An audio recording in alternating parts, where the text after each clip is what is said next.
There are new details in the tragic shooting at the University of Alabama. The suspected killer, Amy Bishop Anderson, is on suicide watch after allegedly killing 3 colleagues on Friday. Joining me now is a friend of the Harvard-educated neurobiologist, Rob Dinsmore. Rob, you've known Amy for about 12 years. How did you meet her? Well, we were in a fiction writers group together starting in the mid or late 90s that met out of Hamilton Library.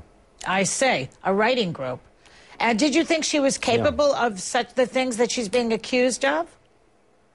No. I mean, I knew, I could imagine her punching somebody out at a meeting or something like that, but I couldn't imagine the level of violence. I mean, she's an impulsive person, but I couldn't imagine her being able to do that to people.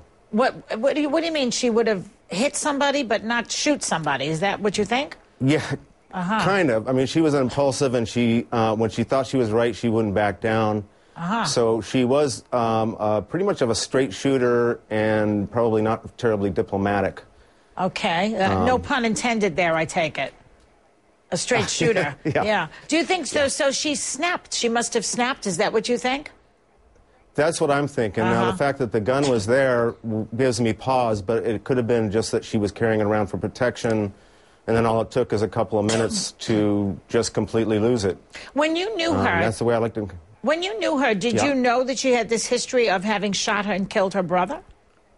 No, I didn't even know she had a brother. And with all the talks we've had late at night, I was very surprised that had never come up. So that was a real shocker. Yeah. And then there was some suspicion, allegedly, that she had sent a pipe bomb to a colleague at Harvard University, or a professor at Harvard University. That was certainly news to me. That was news to me completely. Now, the other thing that she did was she went to a shooting range the other day and was practicing shooting. That's kind of odd, too, isn't it? That preceded this the shooting that took place amongst her colleagues the other day.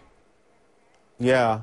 Well, you know, I try to put the best spin on it because she's my friend, but I would like to think that it was just that she was, again, carrying it for protection and trying to learn how to use it. But I admit it doesn't look good for her. And last week, I read somewhere that you talked to her about tenure, because it seems like that might be a possible motive for her going berserk.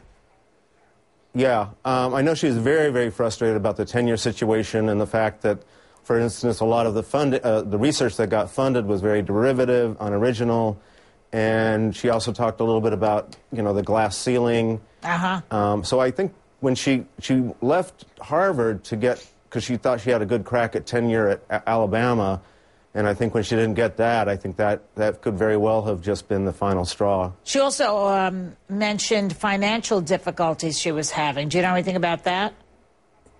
Yeah, I mean, I think most of the time I knew her, they were struggling financially, and then when they got to Alabama, I think Jim lost his job. So, yeah, I think it was always a big issue, and she was counting on tenure to help her, you know, earn a decent income. I was surprised when I spoke with her a couple of weeks ago that she had this startup company that looked very promising, and she was very excited about it. So that's why I was doubly surprised to find out that, you know, that this happened.